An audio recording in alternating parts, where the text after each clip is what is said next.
अध्याय 261 सबका सदमा। वेईरुओ ने हार मान ली। ये कैसे मुमकिन है? वह वेईरुओ है, नंबर 1 पर रहने वाला वेईरुओ, जिसे एक छोटा युद्ध देवता कहा जाता है। वह हार कैसे मान सकता है? उसके पास साफ तौर पर अभी भी लड़ने की ताकत थी, तो फिर क्यों? वेईरुओ के हार मानते ही पूरे आयोजन स्थल पर हंगामा मच गया। ज्यादातर दर्शक मंच पर केवल दो परछाइयों को लगातार टकराते हुए देख सकते थे। वे लड़ाई की बारीकियों से अनजान थे, लेकिन उनके दिमाग में वेईरुओ जैसे कठोर सैन्य छात्र को अपने न झुकने वाले जज्बे के साथ हार नहीं माननी चाहिए थी, चाहे वह कितनी भी बुरी तरह हार रहा हो। हालांकि वे जो नहीं जानते थे वह यह था कि वेईरुओ की अंदरूनी ऊर्जा और खून तूफानी समंदर की तरह उथल पुथल हो रहे थे, और उसके खून और ऊर्जा के भीतर बिजली के सुन्नपन का एक हल्का, बहुत तेज दर्द भी था।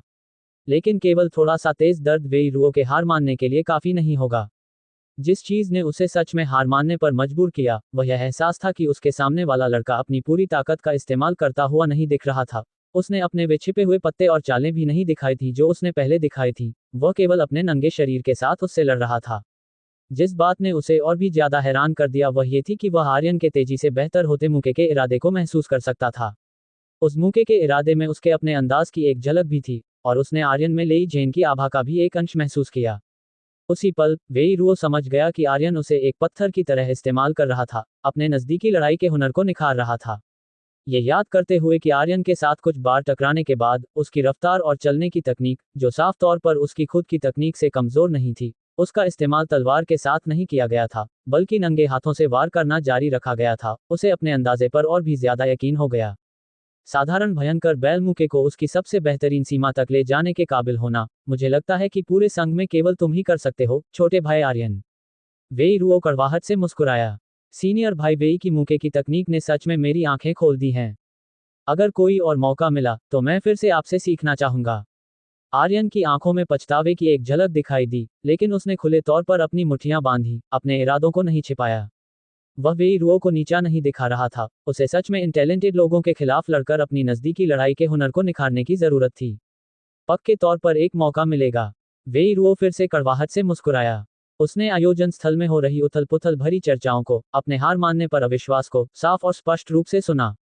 लेकिन एक सेनापति के रूप में जिसने पहले ही जंग के मैदान में अपना नाम कमा लिया था, उसकी समझदारी उसकी ताकत के बराबर थी। इसलिए वह लेई जेन की तरह नहीं था, जो केवल पागलों की तरह लड़ना जानता था। इसके बजाय वह जानता था कि कब आगे बढ़ना है और कब पीछे हटना है, और कब कुर्बानी देनी है। आखिरकार इस लड़ाई के बाद उसे अभी भी हुआ सीयू से लड़ना था। यहाँ अपनी मेहनत बर्बाद करने और बहुत ज्यादा लड़ने की ताकत खर्च करने के बजाय इसे हुआ सीयू के लिए बचाना बेहतर था। पहली सैन्य युद्ध कला अकादमी और वेईरुओ के प्रशंसक नहीं समझे, लेकिन आर्यन के प्रशंसक और बाकी मौजूद दर्शक उत्साहित और दीवाने थे, क्योंकि उनकी नजरों में अगर आर्यन एक और मुकाबला जीत जाता है तो इसका मतलब था कि वह पहले ही खिताब जीत चुका था। 18 साल के पहले साल के छात्र के रूप में खिताब जीतना एक ऐसी कामयाबी थी जिसे कई सालों में किसी ने हासिल नहीं किया था। ऐसी कामयाबी उसे पूरे संघ में नंबर 1 जीनियस का ताज पहनाने के लिए काफी थी। आर्यन प्रदेश युद्ध कला विद्यालय और आर्यन के प्रशंसकों को जिस बात ने और भी ज्यादा उत्साहित किया वह ये थी कि अगर आर्यन सच में खिताब जीत जाता है तो अगले 4 सालों तक उसी का दबदबा रहेगा। यह आर्यन और आर्यन प्रदेश युद्ध कला विद्यालय के लिए एक नए युग की शुरुआत थी। मंच पर हंगामा मच गया था, और जजों की सीटों पर भी ऐसा ही था। प्रमुख हाई स्कूलों के प्रधानाचार्यों और ऊंचे अधिकारियों सभी ने अपनी आंखें चौड़ी कर ली, उनकी नजरें सदमे से भरी थीं। वे सभी मना किए गए वजूद थे, जबकि नीचे बैठे दर्शक साफ नहीं देख सकते थे, उन्होंने सब कुछ साफ देखा था। जो तलवार का इस्तेमाल करता था उसने असल में उसे छोड़कर वेईरुओ के साथ नजदीकी लड़ाई की, और यहां तक कि वेईरुओ को जबरदस्ती दबा भी दिया। इसका मतलब यह नहीं था कि आर्यन की मूके की तकनीक वेईरुओ से ज्यादा मजबूत थी। असल में केवल मूके की तकनीक के मामले में आर्यन वेईरुओ जैसे उस्ताद से बहुत दूर था, और यहां तक कि तीसरे राउंड में बाहर होने वाले हे चेंग से भी थोड़ा खराब था। लेकिन उसके बेहद ताकतवर शरीर, उसकी खौफनाक रूप से तेज पांचों इंद्रियों, और असली लड़ाई में उसके बढ़ने की खौफनाक रफ्तार ने उन सभी को गहरे सदमे में डाल दिया। अपनी सबसे बड़ी ताकत को छोड़ना और अपनी कमजोरियों का इस्तेमाल करके मौके पर ही सीखना, यह इंसान क्या सोच रहा था? उसे ऐसा भरोसा कहां से मिला? ये सभी जजों और खास मेहमानों के दिमाग में सबसे बड़ा सवाल था। आर्यन प्रदेश युद्ध कला विद्यालय के अभ्यास के मैदान पर यान जुन ने हवा में मौजूद बहुत बड़ी आभासी स्क्रीन पर धीमी गति के दृश्य को देखा, और हैरान होने के साथ साथ वह कड़वाहट का एक दर्द महसूस किए बिना नहीं रह सका। वह जानता था कि आर्यन जिस सुनहरी घंटी की हावी होने वाली कला का इस्तेमाल कर रहा था वह उसके यान परिवार की थी, वह इसे कैसे नहीं पहचान सकता था। नहीं, सही मायनों में कहूं तो ये वह सुनहरी घंटी की हावी होने वाली कला होनी चाहिए जिसे पहले ही किसी और शरीर को निखारने वाले तरीके में मिला दिया गया था। कम से कम आर्यन की सुनहरी घंटी की हावी होने वाली कला उसके या उसके परिवार के किसी और सदस्य द्वारा इस्तेमाल किए जाने वाले लड़ने के अंदाज से अलग थी। क्या अंतर पहले ही इतना बड़ा हो गया है? यान जुन के दिल में लाचारी का एक गहरा एहसास पैदा हुआ। कुछ ही समय पहले उन दोनों का एक मुकाबला भी हुआ था। स्कूल के अंदरूनी चुनाव के दौरान भी उसने सोचा था कि उसके और आर्यन के बीच कोई बहुत बड़ा अंतर नहीं था। अब ऐसा लग रहा था कि वह बहुत नासमझ था। आयोजन स्थल के बाहर होने वाले इलाके में फोंग बैयुन, ली हाओबाई, जू तियानगांग और यहां तक कि लेई झेन, जो 3 परतों के लोगों में उलझा हुआ था, वे सभी सदमे से अपनी आंखें चौड़ी किए हुए थे, लंबे समय तक निशब्द रहे। उन्होंने सोचा था कि आर्यन जीत सकता है, लेकिन किसी ने उम्मीद नहीं की थी कि वह वेई रुओ को इस तरह हराएगा। प्रतियोगियों के इंतजार करने की जगह पर हुआ सियू की आंखें फड़क उठी। वह अब समझ गई थी। उसके पास स्वर्ग स्तर का अमर शरीर था और आर्यन के पास भी एक स्वर्ग स्तर का शरीर था जो उससे कमजोर नहीं था। नहीं, ये स्वर्ग स्तर का शरीर उससे भी ज्यादा बेहतरीन होना चाहिए। केवल वह शरीर जिसे वेई रुओ के पागलों जैसे हमलों के बावजूद कोई बड़ा नुकसान नहीं हुआ, उसने उसे शर्मिंदा महसूस कराया। खास मेहमानों के बैठने की जगह में एक सुंदर पोशाक पहने एक खूबसूरत औरत ने अपनी पलकें नीचे कर लीं। अब उसे कुछ हद तक यकीन हो गया था कि शेन मियाओजी ने जिस इंसान का जिक्र किया था वह उसके सामने मौजूद ये बेहद खूबसूरत नौजवान था। मैं उसे अधूरा पर्चा कैसे दे सकती हूँ ताकि यह बहुत जानबूझकर किया गया न लगे। खूबसूरत औरत ने चुपचाप सोचा। जियोमिन, क्या तुमने अभी अभी नहीं कहा था कि वेई रुओ जीतेगा? सुनहरे किनारे वाले चश्मे पहने हुए मोटे आदमी ने अचानक लंबे काले मोजे वाली सचिव की तरफ देखा। उसके चेहरे पर एक हल्की सी मुस्कान थी। सचिव थोड़ी कांप उठी, उसका चेहरा घबराहट से भर गया। अभी भी काफी तजुर्बा नहीं है, जियोमिन। मोटे आदमी ने धीरे से अपना हाथ हिलाया, सचिव को न घबराने का इशारा किया, फिर नए सिरे से दिलचस्पी के साथ मंच पर मौजूद आर्यन की तरफ अपनी नजरें मोड़ी। तलवार रक्षक मुख्यालय। रुई लिंग ने अविश्वास से अपनी आंखें मली, फिर अपने नाजुक छोटे से चेहरे को चुटकी काटी। ये पक्का करने के बाद कि वह कोई भ्रम नहीं देख रही थी और पर्दे पर दिखाई जाने वाली चीज सच में सही थी, वह कुछ हद तक चिढ़ गई। उसे पक्का नहीं था कि वह किस बात पर चिढ़ी हुई थी, या वह किस पर गुस्सा थी। दूसरी तरफ गवर्नर वांग लांग ने अपनी मुट्ठियां भींची, उनका दिल उत्साह से धड़क रहा था। लेकिन उसी समय वे संघ के लोगों के इरादों और अगले कदमों के बारे में लगातार सोचते रहे और अंदाजे लगाते रहे। कुणाल ने सच में एक अच्छा शिष्य लिया है। काफी देर बाद जजों के पैनल पर मौजूद पहली सैन्य युद्ध कला अकादमी के प्रधानाचार्य ने सच्चे मन से तारीफ की। हे, मैं इसे पार की नजर होना कहता हूँ। कुणाल भी जोर से हंसे बिना नहीं रह सके। उनके इस कीमती शिष्य ने सच में इस बार उन्हें बहुत सम्मान दिलाया था और आर्यन प्रदेश युद्ध कला विद्यालय को भी अपार गौरव दिलाया था। अध्याय 262, शर्मिंदा हुआ सीयू। 5वां दौर, दूसरा मुकाबला, 003 हुआ सीयू बनाम 707 आर्यन। आर्यन अभी मंच से नीचे उतरा ही था और इससे पहले कि वह आराम कर पाता, उसने विशाल पर्दे पर लाल रंग की सूची को झिलमिलाते हुए देखा, जिससे वह निशब्द रह गया। हालांकि वह ये भी जानता था कि संघ और 5 महान अकादमियों ने इतनी तेजगति वाली लड़ाई का आयोजन इसलिए किया ताकि उन्हें भविष्य में युद्ध के मैदान में दुश्मनों से वास्तव में लड़ने और उन्हें मारने के लिए जल्दी से ढाला जा सके। क्योंकि युद्ध के मैदान में हजारों दुश्मन आपको आराम करने का समय नहीं देंगे सिर्फ इसलिए कि आपकी संख्या कम है। यदि ये केवल एक विस्फोटक लड़ाई थी जिसमें सहनशक्ति और जीवित रहने की क्षमता की कमी थी, तो कोई केवल युद्ध कौशल का उस्ताद हो सकता है, सच्चा युद्ध क्षेत्र का विशेषज्ञ नहीं। वेई रुओ मुस्कुराया, उसे लगा कि उसकी किस्मत काफी अच्छी है। यदि आर्यन ने हुआ सीयू को हरा दिया, तो एक लड़ाई की अवधि तक आराम करने के बाद उसे निश्चित रूप से शारीरिक रूप से फायदा मिलेगा। यदि हुआ सीयू ने आर्यन को हरा दिया, तो यह निश्चित रूप से एक बहुत भारी नुकसान वाली जीत होगी। इस तरह हुआ सीयू का सामना करते समय शारीरिक सुधार के समय के मामले में उसे अभी भी फायदा होगा। हालांकि इससे पहले कि वह ज्यादा कुछ सोच पाता, मंच पर आर्यन और हुआ सीयू के बीच की लड़ाई पहले ही शुरू हो चुकी थी। मंच पर हुआ सीयू की उदास आंखें शरद ऋतु के पानी की तरह थीं, और उसकी लंबी सफेद सादी पोशाक रुई की तरह धीरे धीरे उसकी ओर तैरने लगी। हालांकि इस धीमी और शांत दिखने वाली हरकत में हल्की सी अंतरिक्ष की लहरें थीं। हुआ सीयू को घेरने वाली सफेद धुंध सफेद तैरती रुई की तरह और भी ज्यादा लग रही थी, जिससे वह फूलों की परी जैसी लग रही थी। मंच के नीचे बैठे पुरुष दर्शक खाली नजरों से देखने लगे, और आर्यन को भी लगा कि उसकी रूह की चेतना को नष्ट करने वाली एक शक्ति चुपचाप उसे घेर रही है। सुयाओ रुई कौशल, जैसा कि उम्मीद थी, ये हावी होने वाला है। आर्यन ने व्यंग्य से मुस्कुराते हुए कहा। उसका पूरा शरीर बिजली से झिलमिला रहा था और उसकी हरकतें बेहद तेज थीं। उसका मानना था कि यह वह आकर्षक आभा थी जिसे हुआ सीयू ने अपने विशेष आकर्षक शरीर के कारण अनजाने में छोड़ा था। यह अदृश्य आकर्षक आभा अजीब और असामान्य सू याओ रुई कौशल के साथ मिलकर व्यवहारिक रूप से हुआ सियू की युद्ध शक्ति को दोगुना कर देती थी। ये कहा जाना चाहिए कि सू याओ रुई कौशल, ये प्राचीन युद्ध तकनीक, वास्तव में हावी होने वाली थी और हुआ सियू जैसे आकर्षक शरीर वालों के अभ्यास के लिए उपयुक्त थी। लेकिन आर्यन कोई साधारण इंसान नहीं था। उसके 3 प्रकार के स्वर्ग स्तर के शरीरों में आरोहण द्वार जैसा आसमान को झुठलाने वाला रूहानी अभ्यास का तरीका भी था। ये किसी आकर्षक आभा से कैसे प्रभावित हो सकता है? बिना किसी प्रयास के छोड़ी गई आकर्षक आभा के बिना हुआ सियू के दयनीय अमर शरीर में केवल अमर पहलू ही बचा था। इकट्ठा हो जाओ। आर्यन के पूरे शरीर की बिजली तुरंत उसके हाथों में इकट्ठी हो गई और एक बिजली आग युद्ध तलवार, जो दिखने में कुछ हद तक काला चांद युद्ध तलवार के समान थी, आर्यन के हाथ में दिखाई दी, जो इकट्ठी थी और बिखरी नहीं थी। ये वास्तव में बिजली और आग की खूबियों से बनी एक युद्ध तलवार है। पूरा आयोजन स्थल हैरानी की सांसों से गूंज उठा और निर्णायक मंडल के जजों ने भी एक साथ गहरी सांस ली। कितने दिन हुए थे? क्या आर्यन ने पहले ही खूबियों को आकार देने की कला में इतनी पूर्णता से महारत हासिल कर ली थी? थंडर युद्ध कला विद्यालय के प्रधानाचार्य लेई पांग का दिल टूटा हुआ लग रहा था। वे स्पष्ट रूप से अभी भी महसूस कर रहे थे कि आर्यन जैसे बिजली खूबी वाले प्रतिभाशाली को सही रास्ते के रूप में उनके थंडर युद्ध कला विद्यालय में जाना चाहिए था।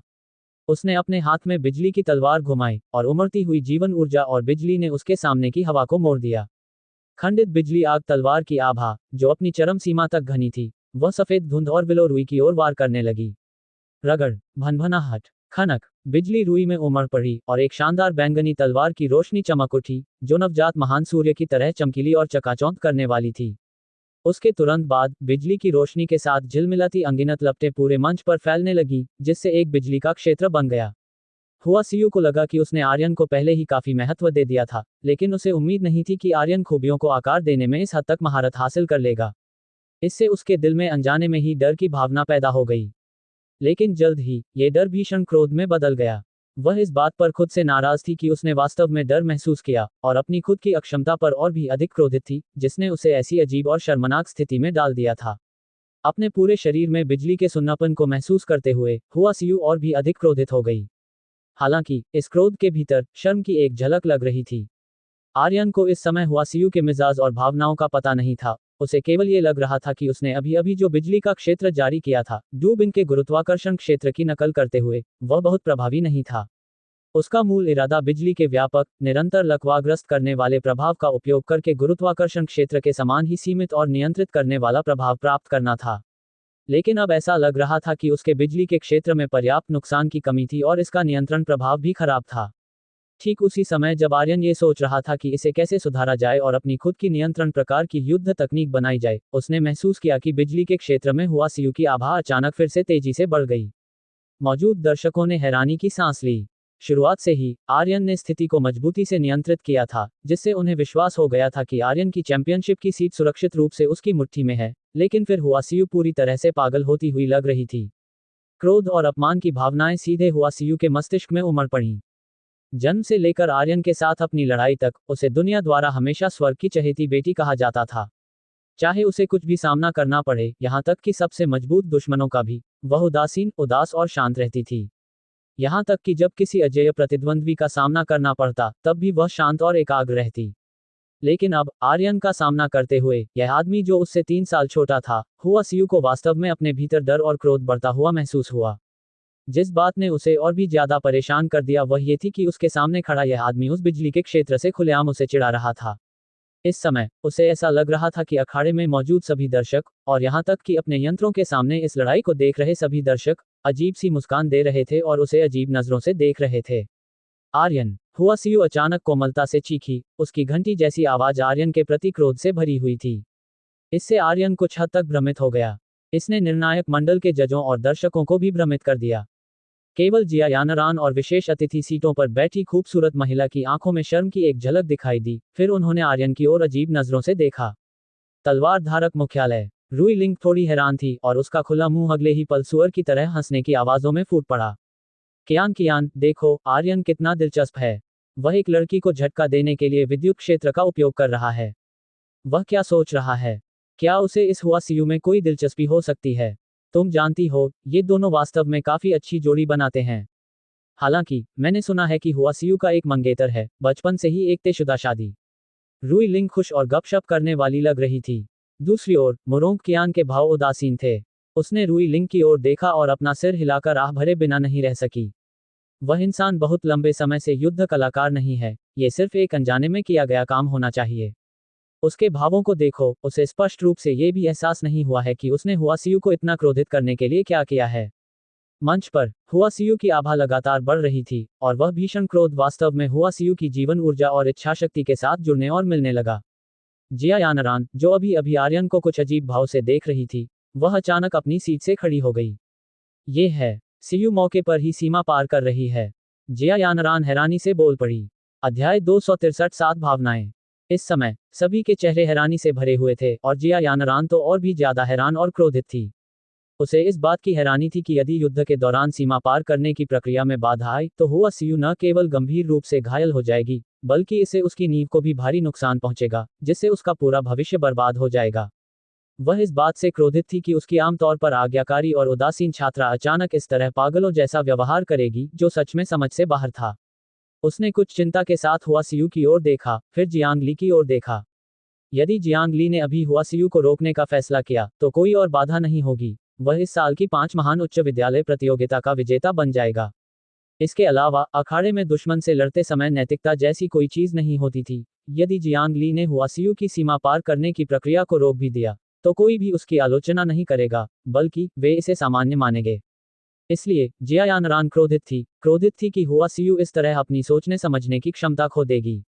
हालांकि वह नहीं जानती थी कि स्वर्ग की यह लाडली बेटी, जिसका जीवन हमेशा से आसान रहा था और जिसके पास जन्म से ही एक मनमोहक, न मरने वाला शरीर था, अपनी उदासीनता के बावजूद कितनी अकेली और संवेदनशील थी। ठीक इसी वजह से वह हमेशा उदास दिखाई देती थी। यह उसके शरीर द्वारा लाया गया एक प्राकृतिक लाभ था, लेकिन साथ ही उसकी कमजोरी भी थी। इस पल ऐसा लग रहा था मानो पूरी दुनिया की नजरें जियांग ली पर टिकी थीं, मानो वे उसके फैसला लेने का इंतजार कर रहे हों। क्या वह हुआसियु को रोकेगा, इस तरह आसानी से जीत पक्की करके इस साल की 5 महान उच्च विद्यालय प्रतियोगिता का खिताब अपने नाम कर लेगा? या क्या वह उदारतापूर्वक अपनी प्रतिद्वंद्वी को एक मौका देगा? कांग जिन्यान उसे देख रहा था, लिवांग उसे देख रही थी, और यहाँ तक कि रसद क्षेत्र में घुसपैठ करने वाला फोंग हानचेंग भी उसे देख रहा था। हालांकि ऐसा लग रहा था कि जियांग ली पर कोई मानसिक बोझ या दबाव नहीं था, वह केवल थोड़ा मुस्कुरा रहा था। वह कुछ कदम पीछे भी हट गया, ध्यान से हुआसियु की सीमा पार करने की प्रक्रिया को देखने लगा। इस पल ऐसा लगा मानो पूरी दुनिया ने राहत की सांस ली हो। लेकिन जल्द ही कई लोग उपेक्षापूर्वक हंसने लगे। वे जियांग ली के भोलेपन पर, उसके अहंकार पर हंसे। यदि हुआसियु सच में सीमा पार करने में सफल हो गई तो वह 5 महान उच्च विद्यालय प्रतियोगिता के इतिहास में एक बेमिसाल 9 सितारा युद्ध सम्राट बन जाएगी। कितना हास्यास्पद है, एक महिला के लिए 5 महान उच्च विद्यालय प्रतियोगिता का खिताब और ईश्वर शोधन स्तंभ के शिखर के अभिषेक को छोड़ देना। ऐसा लगता है कि इस जियांग ली को केवल कुछ अवसरों के साथ भाग्य का साथ मिला है, उसमें कोई खास बात नहीं है।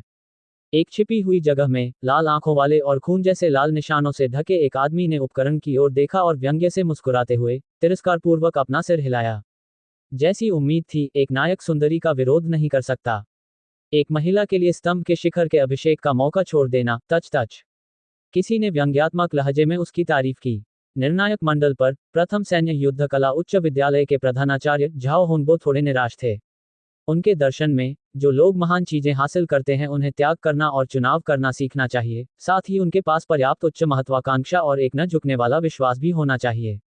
स्पष्ट रूप से प्रधानाचार्य झाओ होनबो के नजरिए से हुआसियु वह थी जिसे कुर्बान किया जाना था। प्रधानाचार्य झाओ होनबो ने जियांग ली के पिछले प्रदर्शनों में एक न झुकने वाला विश्वास और सब कुछ नियंत्रित करने की महत्वाकांक्षा देखी थी। लेकिन अब अगर वह किसी महिला पर इतना मुग्ध हो सकता है कि महिमा का त्याग कर दे, तो महत्वाकांक्षा की क्या बात, विश्वास की क्या बात। हालांकि जो लोग सच में जियांग ली को जानते थे वे ऐसा नहीं सोचते थे। क्या जियांग ली कामुक है? शायद वह सुंदरता की सराहना करता है, लेकिन वह महिलाओं के लिए अपना दिमाग नहीं खोएगा। विद्यालय में वह मेटा शेन को अस्थायी सफलता के लिए समय दे सकता था, तो अब क्यों नहीं? जियांग ली कोई कोमल दिल वाला इंसान नहीं था। अगर वह सच में युद्ध के मैदान में होता, अगर उसका दुश्मन अभी उसके सामने खड़ा होता, तो प्रतिद्वंद्वी कितना भी सुंदर क्यों ना हो, वह बिना किसी हिचकिचाहट के, बिना किसी नैतिक दया के तुरंत हमला करेगा। दुश्मनों के खिलाफ चाहे छिपकर हमला करना हो या जहर देना हो, जब तक लक्ष्य हासिल किया जा सकता है, वह किसी भी साधन का सहारा लेगा। वह दुश्मन को पासा पलटने का जरा सा भी मौका नहीं छोड़ेगा। लेकिन अगर यह सिर्फ 5 महान उच्च विद्यालय प्रतियोगिता थी, प्रतिभाशाली लोगों के बीच खुद को निखारने का मुकाबला था, तो इस हद तक जाने की कोई जरूरत नहीं थी। बिना किसी वजह के अपने लिए दुश्मन बनाने की बात तो दूर, हुआ सीयू के पीछे की ताकतें भी काफी मजबूत थीं। भले ही उसे इस ताकत से डर नहीं था, फिर भी यह कुछ हद तक परेशानी भरा होगा। इसके अलावा वह सचमुच सीमा पार करने के बाद हुआ सीयू से डरता नहीं था। वास्तव में वह कुछ हद तक इसका इंतजार कर रहा था। उसका लक्ष्य 5 महान उच्च विद्यालय प्रतियोगिता में विभिन्न प्रतिभाशाली लोगों के साथ मुकाबला करने के इस अवसर को संजोना था।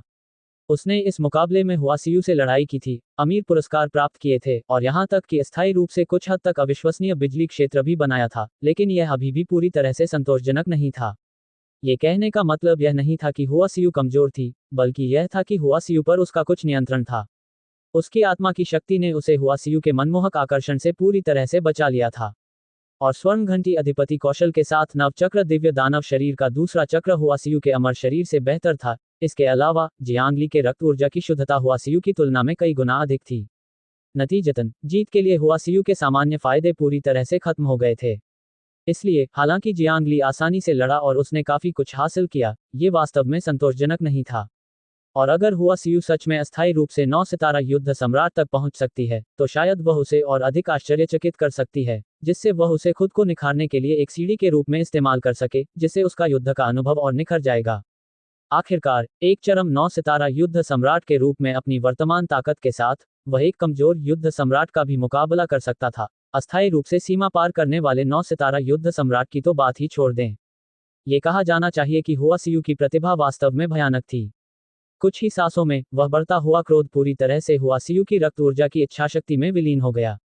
इस समय हुआ सीयू के चारों ओर 3 प्रकार की चमकती हुई लकीरें दिखाई दी। ये लकीरें अब पूरी तरह से सफेद नहीं थीं, बल्कि लाल, पीली और नीली थीं, जिनमें हल्की चमक थी। हुआ सीयू का बढ़ता हुआ क्रोध तुरंत शांत होता हुआ प्रतीत हुआ और उसकी गहरी आंखों में भावनाहीन उदासीनता की एक झलक दिखाई दी। इस पल ऐसा लगा मानो मंच पर जो खड़ा था वह कोई इंसान नहीं, बल्कि भावनाओं के बिना केवल तर्क वाली एक मशीन थी। जियांगली ने हैरानी से देखा। वह हुआ सीयू में आए भारी बदलावों को महसूस कर सकता था और यहां तक कि 3 रंगों वाली लकीरों के भीतर मौजूद कलात्मक अवधारणा को भी महसूस कर सकता था। क्रोध, उदासी और भय। क्या तुम्हारी कलात्मक अवधारणा भावना है?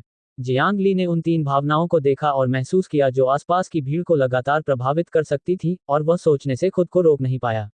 दर्शकों के बीच अनगिनत दर्शक चिल्लाए, देखो, देवी हुआ ने सफलतापूर्वक सीमा पार कर ली है। इस बार देवी हुआ शायद प्रतियोगिता जीत लेंगी। क्या उसने युद्ध सम्राट की सीमा पार कर ली है? देवी हुआ शक्तिशाली और अद्भुत हैं। एक थोड़ा मोटा दर्शक इन शब्दों से चौंक गया और बोलने से खुद को रोक नहीं पाया। और जब उसके आसपास के लोगों ने ये सुना, तो उन्होंने उसकी ओर ऐसे देखा जैसे वह कोई मूर्ख हो, और कोई अंततः ये कहने से खुद को रोक नहीं पाया। क्या तुम मूर्ख हो? तुम जिस बारे में बात कर रहे हो वह पदोन्नति है, सीमा पार करना नहीं। मंच के नीचे चर्चाओं का एक शोर था और ऐसा लग रहा था मानो दर्शकों में जोश का इंजेक्शन लगा दिया गया हो। वे उत्साह से चिल्ला रहे थे। निर्णायक मंडल पर जिया यानरान ने राहत की एक भारी सांस ली, फिर कांग जिन्यान की ओर देखा, जिसकी आंख फड़क रही थी और उसके चेहरे पर एक मुस्कान आ गई। कांग जिन्यान, इस बार धन्यवाद।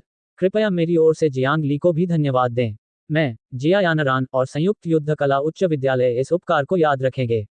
जिया यानरान का लहजा सच्चा था। हुआ सीयू की मदद करने के लिए आसानी से उपलब्ध जीत के अवसर को छोड़ने में जियांगली की उदारता ने उसके दिल को माफी की भावना से भर दिया। अध्याय 264 9 सितारा युद्ध सम्राट की सीमा से लगा सदमा। अब हम बराबर हैं। हुआ सीयू, जिसकी आभा पूरी तरह से शांत और स्थिर हो गई थी, उड़ती हुई रुई की तरह धीरे धीरे कदम दर कदम आर्यन की तरफ बढ़ी और फिर बेपरवाही से बोली, बराबर। आर्यन की आंखों में उलझन की एक झलक दिखाई दी। उसे कुछ समझ नहीं आया कि उसने हुआ सीयू के साथ पहले ऐसा क्या किया था। इस औरत ने पहले इतनी तीखी प्रतिक्रिया दी थी और अब वह बराबर होने की बात कर रही थी। लेकिन आर्यन ने फिर भी बेपरवाही से अपना सिर हिलाया, हुआ सीयू की तरफ एक भौं उठाई और लड़ाई जारी रखने का इशारा किया। इससे हुआ सीयू की आंखों में फिर से शर्म और गुस्से की एक झलक दिखाई दी, लेकिन आर्यन की महानता के कारण उसने तब हमला नहीं किया था जब वह कुछ समय के लिए अपनी सीमा पार कर रही थी।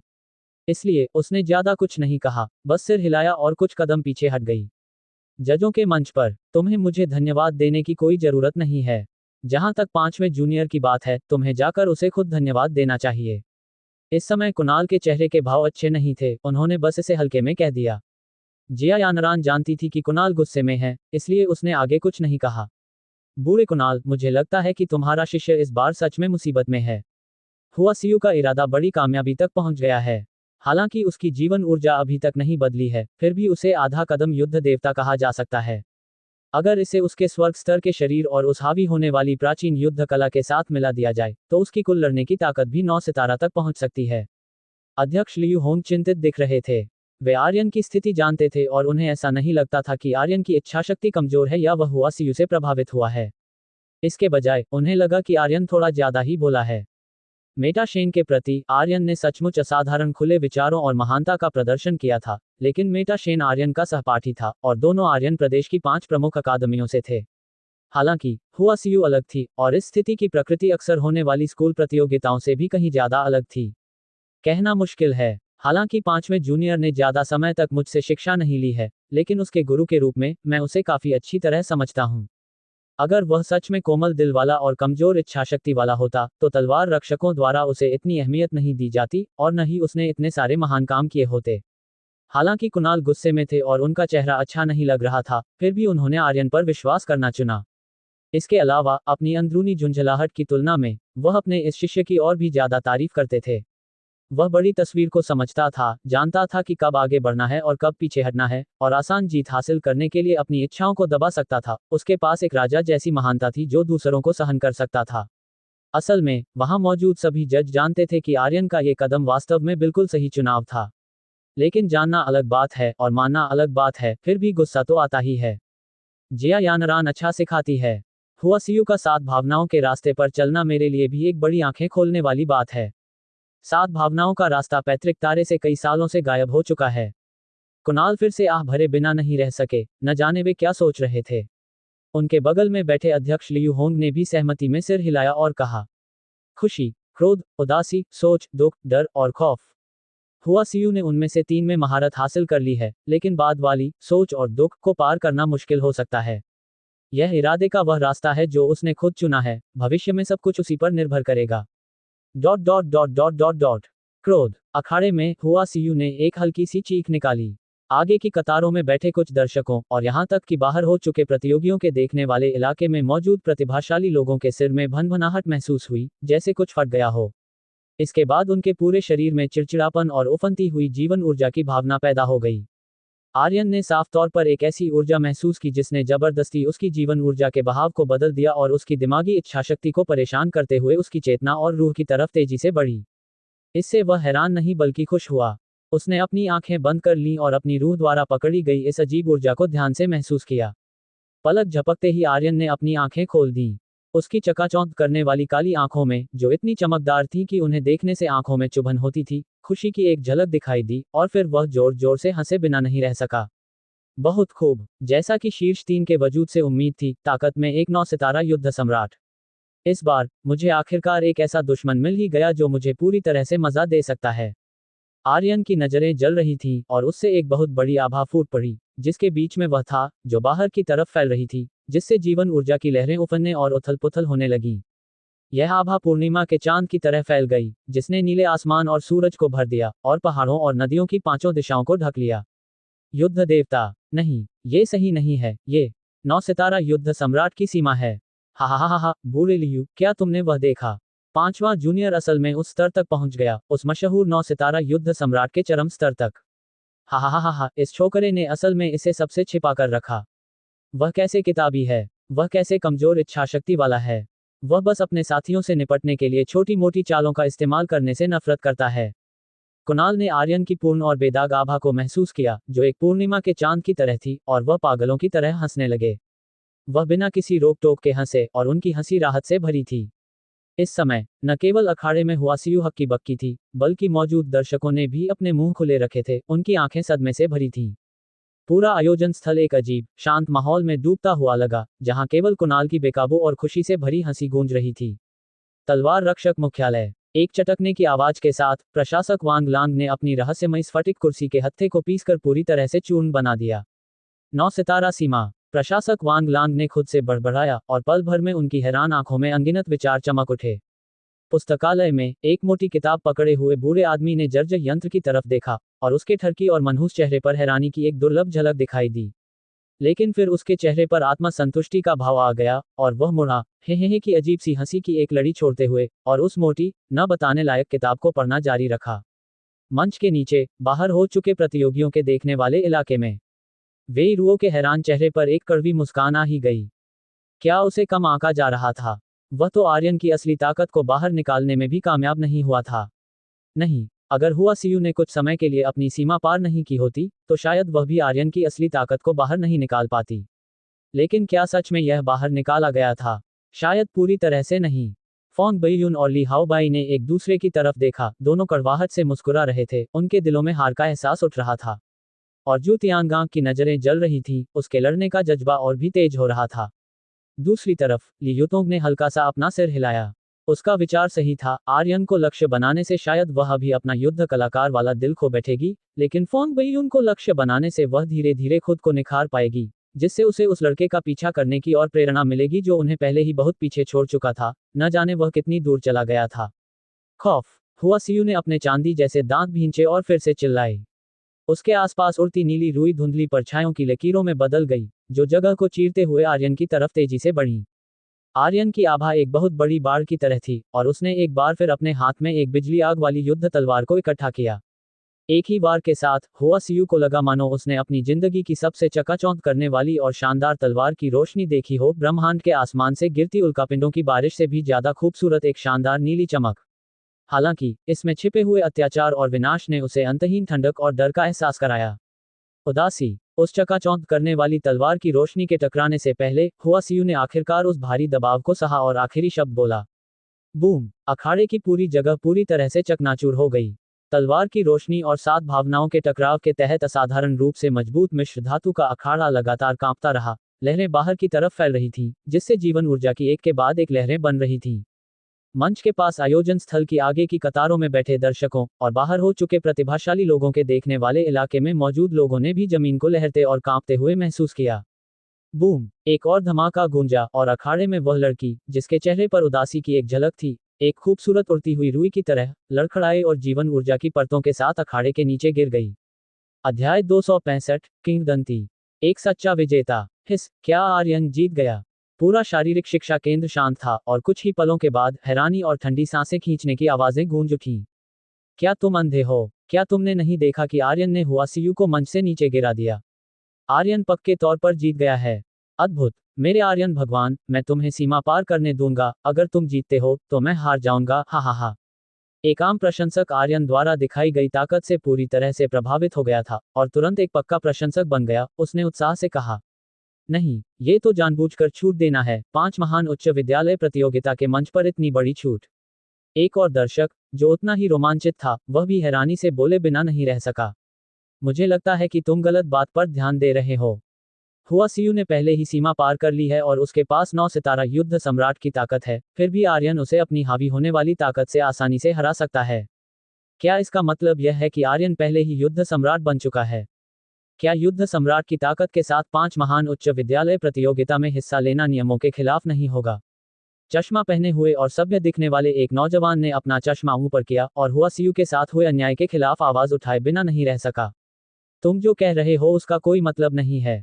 तो क्या मेरा आर्यन भगवान 5 महान अकादमियों का छात्र नहीं है? वह केवल पहले साल का छात्र है, समझे? क्या तुम्हें ये कहते हुए शर्म नहीं आती? हुआ सीयू उससे 3 साल बड़ी है और उसने 3 साल ज्यादा अभ्यास किया है।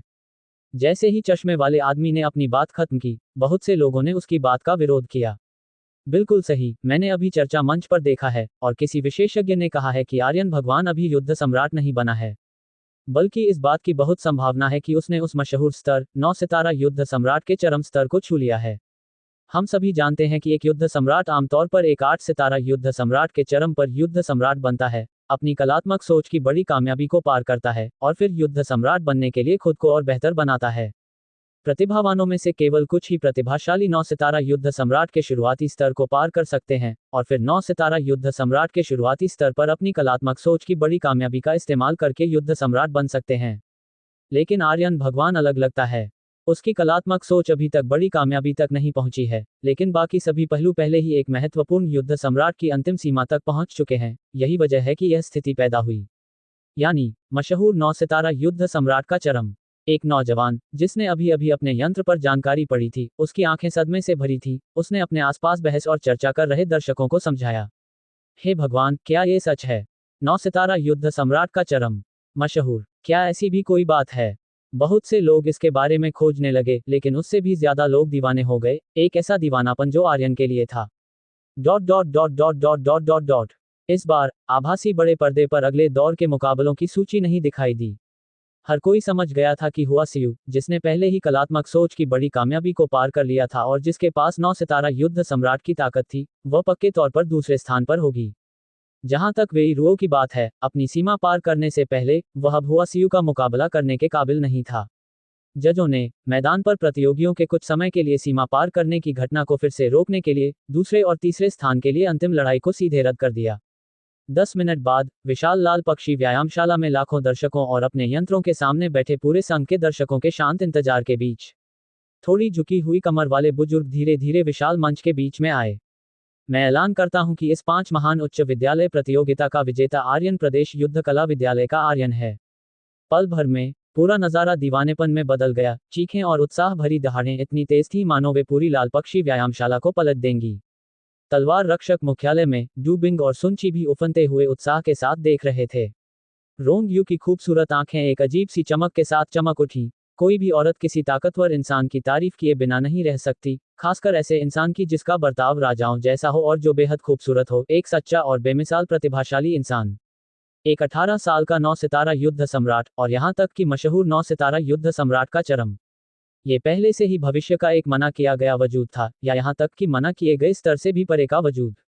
अब से कोई भी समझदार इंसान आर्यन जैसे किसी भी व्यक्ति को नहीं उकसाएगा जिसका भविष्य कम से कम मना किए गए स्तर का है। कान बहरे कर देने वाली जोशीली तालियों के साथ आयोजन स्थल का माहौल अपने चरम पर पहुंच गया था। कुणाल की आंखें थोड़ी नम थीं, वे राहत महसूस कर रहे थे और खुश भी थे। और अध्यक्ष लियू होंग पहले से ही खुशी से झूम रहे थे। आर्यन प्रदेश युद्ध कला विद्यालय कई सालों से शांत था, और आज आर्यन के खिताब जीतने के साथ यह आखिरकार फिर से उठ खड़ा हुआ था। बाहर हो चुके प्रतियोगियों के देखने वाले इलाके में मौजूद प्रतियोगी सदमे और उलझी हुई भावनाओं से भरे हुए थे। आर्यन के प्रदर्शन ने सच में उन्हें प्रभावित किया था, यहां तक कि घमंडी लेई जेन भी आर्यन को देखते हुए अपने स्वभाव के विपरीत शांत और आज्ञाकारी था। इस पल कोई भी प्रतिभाशाली इंसान ऐसा नहीं था जो आर्यन के सामने हार मानने को तैयार न हो। आर्यन ने अपने दिल में हल्का सा उत्साह महसूस किया, लेकिन उसका चेहरा शांत रहा, क्योंकि वह समझता था कि उसके दुश्मन ये हमउम्र नहीं थे, बल्कि अंधेरे में छिपे हुए अनगिनत प्रजातियों के प्रतिभाशाली लोग थे, और यहां तक कि वे बूढ़े लोग भी जो अनगिनत सालों से घात लगाए बैठे थे। ये लोग दया, नेकी, नैतिकता, नियमों या कानूनों के बारे में बात नहीं करेंगे। वे केवल बेईमानी का सहारा लेंगे, यहां तक कि अपने साथियों की कुर्बानी देने की कीमत पर भी। इसलिए उसे इन अंधेरे, ना बताने लायक भूतों को पूरी तरह से दबाने के लिए केवल तेजी से बड़ा होना था। वह अपने पैतृक तारे पर छिपे हुए खतरों को खत्म करने के लिए ही मजबूत हो सकता था, और फिर बिना किसी चिंता के तारों वाले आसमान में कदम रख सकता था। पिताजी, माँ, मौसी, मेरा इंतजार करना, मैं जल्दी ही आप लोगों के लिए आऊंगा। पक्के तौर पर आर्यन के चेहरे के भाव पक्के थे, और उसने मन ही मन कसम खाई। वह महसूस कर सकता था कि इस 5 महान उच्च विद्यालय प्रतियोगिता में कई दौर के कड़े छंटनी मुकाबले और मूल्यांकन के बाद, साथ ही इन प्रतिभाशाली लोगों के साथ लड़ाई के बाद, उसने बहुत कुछ हासिल किया था, और उसकी ताकत और उसकी नींव के सभी पहलू हर पल तेजी से बेहतर हो रहे थे। उसे यहां तक लगा कि उसकी कलात्मक सोच छोटी कामयाबी की अंतिम सीमा तक पहुंचने से केवल गहराई की एक मामूली सी झलक दूर थी। Dot dot dot dot dot dot निर्णायक मंडल के सर्वसम्मत फैसले से प्रतियोगी 003 हुआ सीयू इस 5 महान उच्च विद्यालय प्रतियोगिता की उपविजेता है। मंच के बीच में जैसे ही बुजुर्ग के शब्द खत्म हुए, पूरे शारीरिक शिक्षा केंद्र में एक बार फिर जोरदार तालियों की गड़गड़ाहट गूंज उठी। अगर आर्यन जैसा दानव जैसा प्रतिभाशाली इंसान अचानक सामने नहीं आता, तो हुआ सीयू पक्के तौर पर इस साल की विजेता होती। आखिरकार 5 महान उच्च विद्यालय प्रतियोगिता के ऐतिहासिक मंचों पर एक 9 सितारा युद्ध सम्राट, भले ही इकलौता न हो, एक बेहद दुर्लभ वजूद था। इसलिए इस फैसले को सभी दर्शकों, साथ ही प्रतियोगियों और जजों द्वारा बहुत पसंद किया गया। यहां तक कि वेई रुओ को भी बिना किसी शिकायत के केवल कुछ पछतावा ही महसूस हुआ। आखिरकार वह भी जानता था कि 9 सितारा युद्ध सम्राट की सीमा पार करने या युद्ध सम्राट बनने से पहले वह सच में हुआ सीयू का मुकाबला नहीं कर सकता था, जिसके पास 9 सितारा युद्ध सम्राट की ताकत थी। निर्णायक मंडल के सर्वसम्मत फैसले से प्रतियोगी 001 वेई रुओ इस 5 महान उच्च विद्यालय प्रतियोगिता का तीसरा स्थान हासिल करने वाला विजेता है। आयोजन स्थल में एक बार फिर जोरदार तालियां गूंज उठीं। वेई रुओ का तीसरा स्थान पूरी तरह से सही था, हालांकि चू बोवेन को थोड़ा यकीन नहीं हो रहा था। हुआसियू से उसकी पिछली हार एक हादसा था, उसे उम्मीद नहीं थी कि हुआसियू का सुयाओ रुई कौशल इतना परेशानी भरा और हावी होने वाला होगा, जिसके कारण उसे एक छिपा हुआ नुकसान उठाना पड़ा। जहां तक हुआसियू के बाद में 9 सितारा युद्ध सम्राट की ताकत तक पहुंचने की बात है, उसने माना कि उसने इसकी उम्मीद नहीं की थी, और उसने ये भी माना कि वह हुआसियू की 9 सितारा युद्ध सम्राट की ताकत से कमतर था। हालांकि वेई रुओ के खिलाफ उसे अभी भी कुछ भरोसा था, खासकर क्योंकि उसने पिछले सत्र में वेई रुओ को हराया था, भले ही वह एक मुश्किल से मिली जीत थी। लेकिन किस्मत आखिर में ताकत का ही एक हिस्सा है, इसलिए भले ही उसे यकीन न हो, उसके पास कहने के लिए कुछ नहीं था।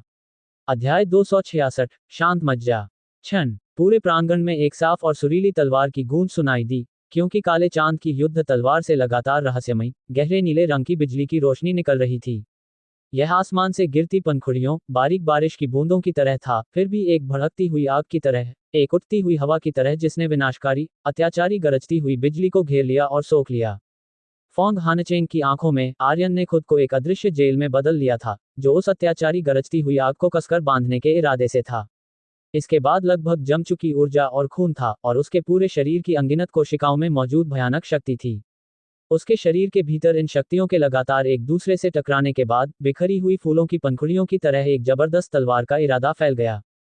ये हो गया। ये कलात्मक सोच सचमुच छोटी कामयाबी की सीमा तक पहुंच गई है। इस क्षण प्रांगण में आर्यन को इस 5 महान उच्च विद्यालय लीग प्रतियोगिता के लाभों को पूरी तरह से मिलाते और सोखते हुए देखकर फोंग हानचेंग ने आखिरकार हल्का सा सिर हिलाया और कहा, कोई कमजोरी नहीं, 5वें जूनियर, तुम सच में आसमान को झुठलाने वाले हो। फोंग हानचेंग ने शायद ही कभी कड़वी मुस्कान दी हो, उसे हमेशा एक प्रतिभाशाली होने पर गर्व था, यहां तक कि तलवार धारकों के बीच भी वह एक उत्कृष्ट वजूद था। लेकिन आर्यन की तुलना में उसका पिछला गौरव एक जुगनू की रोशनी की तरह था, जो आर्यन की चमक के सामने बिल्कुल भी तुलना करने लायक नहीं था, जैसे कि एक चमकदार चांद हो।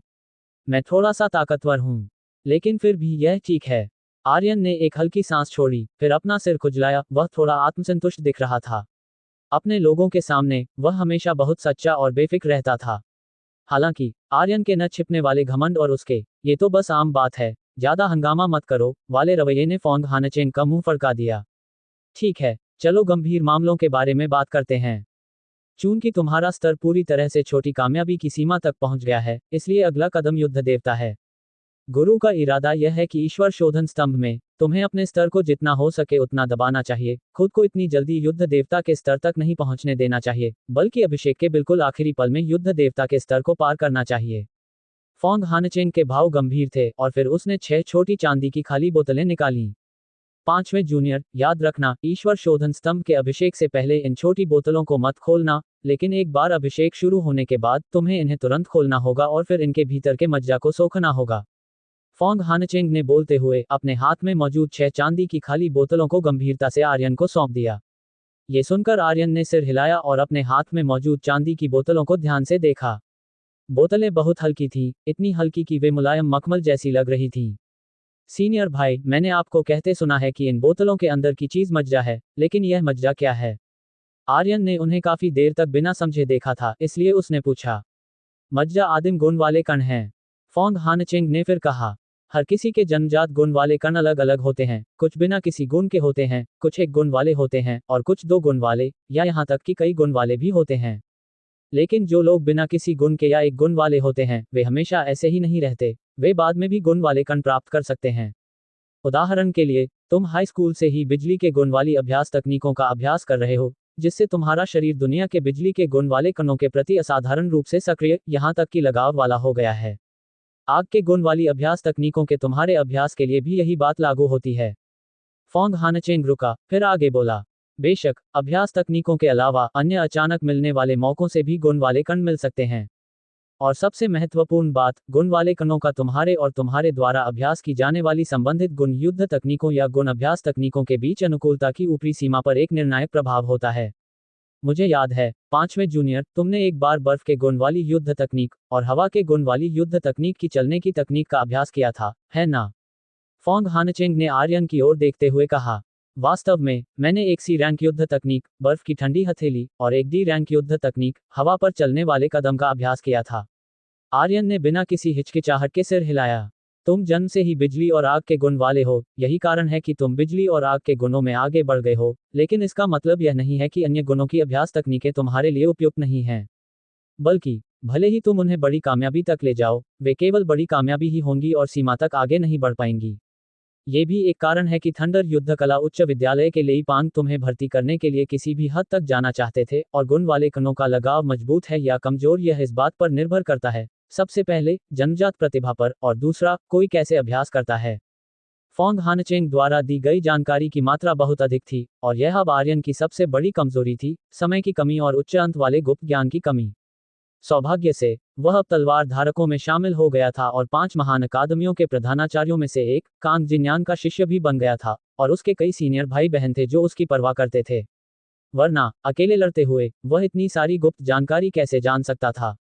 एक पल बाद आर्यन ने धीरे से सिर हिलाया।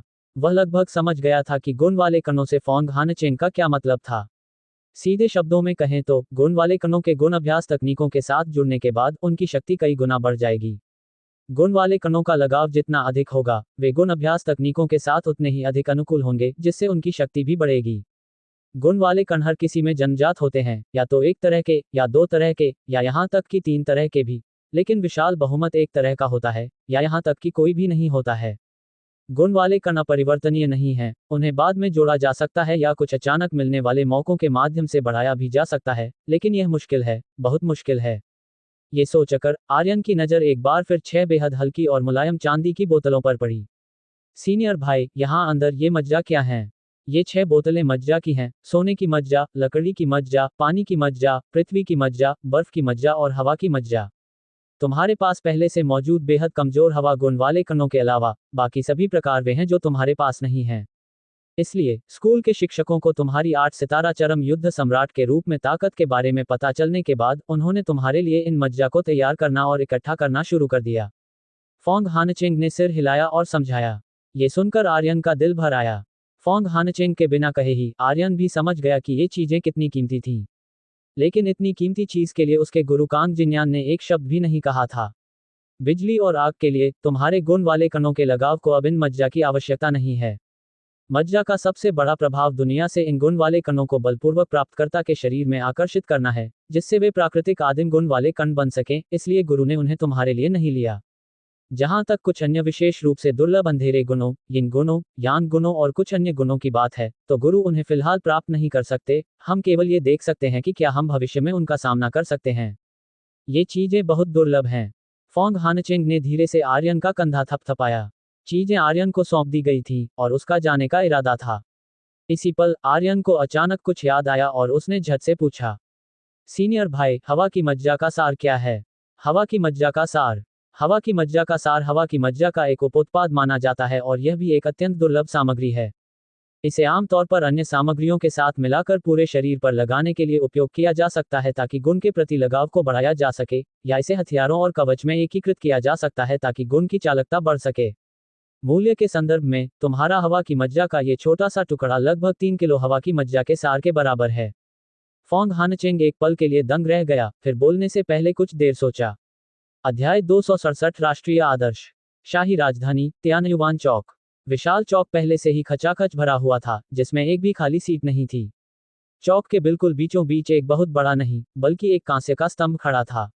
स्तंभ का शरीर कांसे से ढाला गया था, जिस पर बहते हुए फूल और बादलों के चित्र, 18 उड़ते हुए फीनिक्स के चित्र, और समुद्र से उठते 18 ड्रैगन के चित्र उकेरे गए थे।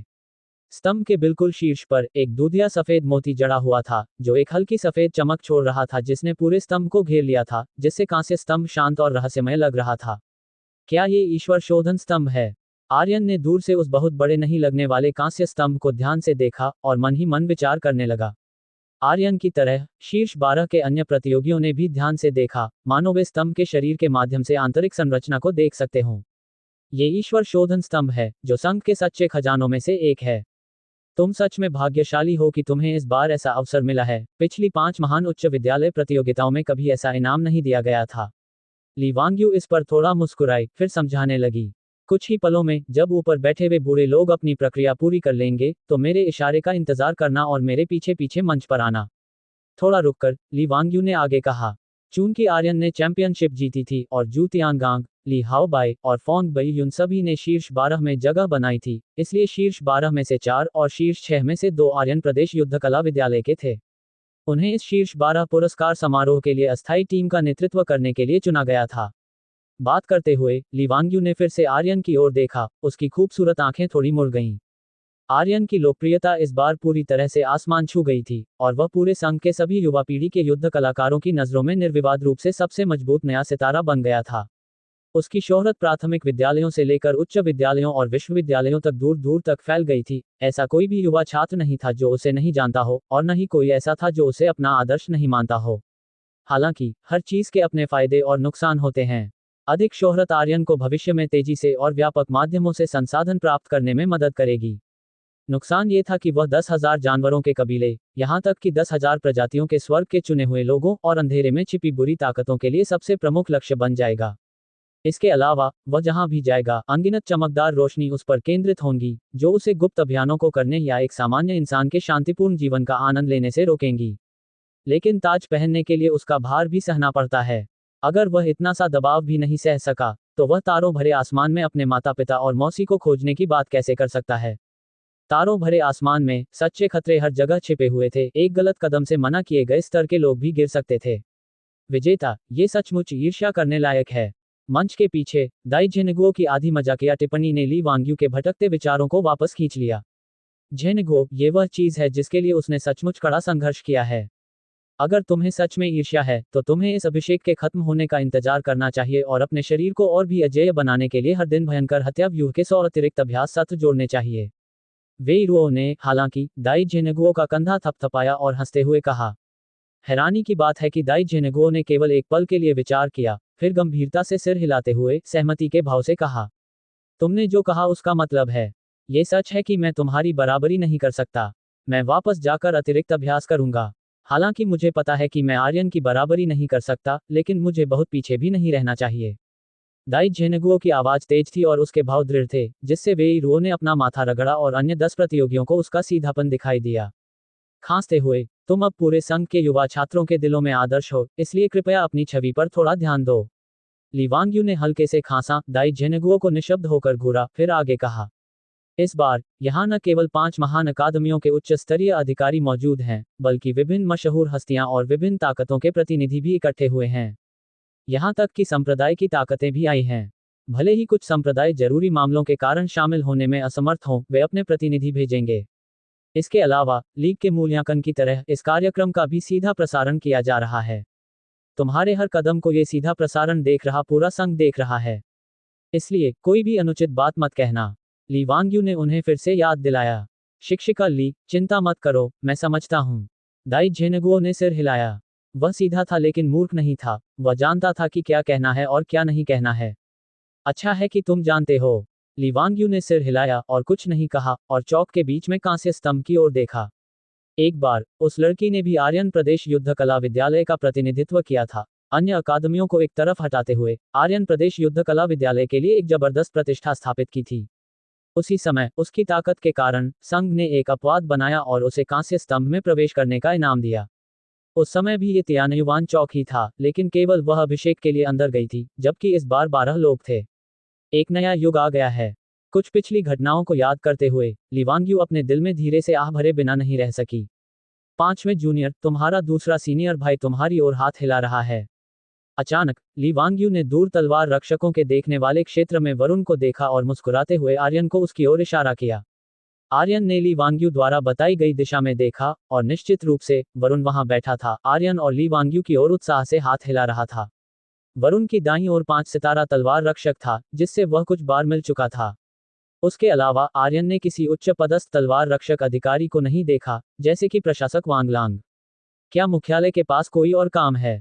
आर्यन ने मन ही मन सोचा, लेकिन अगले ही पल उसने एक परिचित व्यक्ति को उसे घूरते हुए देखा। ये केंग संप्रदाय की नानहे शहर शाखा की प्रमुख शुई बिंगयू थी। उनकी आंखें मिली और शुई बिंगयू ने शिष्टाचार के रूप में सिर हिलाया। आर्यन ने भी बदले में सिर हिलाया। डोंग, एक स्पष्ट घंटी बजी और चौक, जो बिखरी हुई फुसफुसाहटों से भरा हुआ था, अचानक गंभीर और शांत हो गया। सफेद बालों वाला थोड़ा झुका हुआ बूढ़ा आदमी धीरे धीरे कांस्य स्तंभ के सामने आया। खांसते हुए, सभी को शुभ प्रभात।